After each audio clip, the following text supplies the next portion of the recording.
¿Por qué la Biblia y no otro libro? La pregunta no es nueva, ni superficial.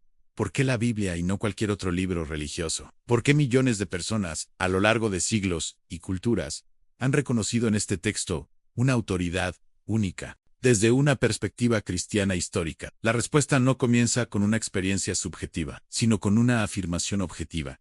La Biblia se presenta a sí misma como palabra de Dios, pero esa afirmación, lejos de ser circular o ingenua, invita a ser examinada. Filosóficamente, ningún sistema puede escapar a la pregunta por la autoridad. Todo pensamiento, toda cosmovisión, todo marco moral, descansa sobre una fuente última. La cuestión no es si existe autoridad, sino cuál autoridad es legítima.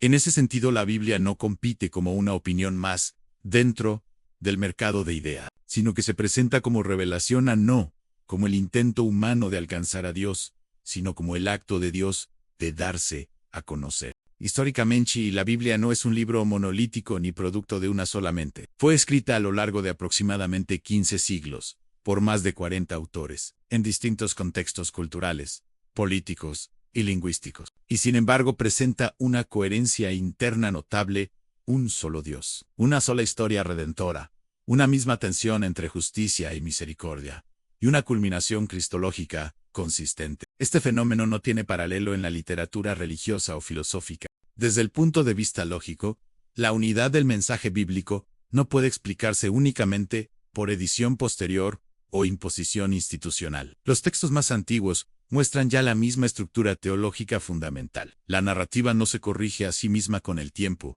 sino que se desarrolla orgánicamente. Promesas antiguas encuentran cumplimiento posterior, sin perder su identidad original. Esto exige una explicación que trasciende la mera casualidad histórica. La profecía cumplida constituye otro elemento distintivo. No se trata de predicciones vagas o reinterpretables, sino de anuncios específicos, contextualizados, verificables dentro de la historia de Israel y del surgimiento del cristianismo. Desde la preservación del pueblo judío hasta la figura del Mesías descrita siglos antes de Jesús, la Biblia presenta una relación singular entre palabra y acontecimiento. Teológicamente, la Biblia no solo informa, sino que confronta. No se adapta a las culturas que atraviesa, las juzga. Denuncia tanto la idolatría antigua como el orgullo moderno no halaga al lector.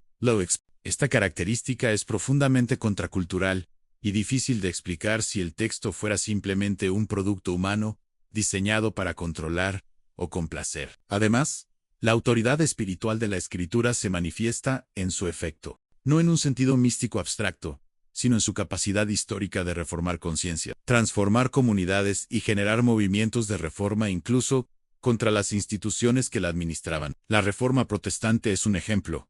Claro, la Biblia juzgó a la Iglesia desde dentro, no fue moldeada por ella. Desde una perspectiva académica honesta, negar la singularidad de la Biblia requiere más fe que reconocerla. No porque todos deban aceptarla como revelación, sino porque su peso histórico, su coherencia interna y su influencia civilizatoria son innegables. La Biblia no se sostiene por ignorancia, sino que ha sobrevivido al escrutinio crítico más intenso de la historia humana. Por eso, la teología cristiana no comienza con sentimientos, ni con tradiciones, ni con consensos culturales. Comienza donde Dios habló. Si Dios existe y ha decidido revelarse, entonces esa revelación no puede ser tratada como una opinión más. La Biblia reclama ser escuchada no por imposición, sino por autoridad inherente. En última instancia, la pregunta no es solo por qué la Biblia y no otro libro. La pregunta es si estamos dispuestos a aceptar una autoridad que no controlamos, una verdad que no editamos y una palabra que no se somete a nuestra aprobación. La fe cristiana histórica ha respondido durante siglos. Dios habló y habló en la Escritura. Seguime y suscríbete para continuar esta serie. Soli Deo Gloria. Solo a Dios sea la gloria.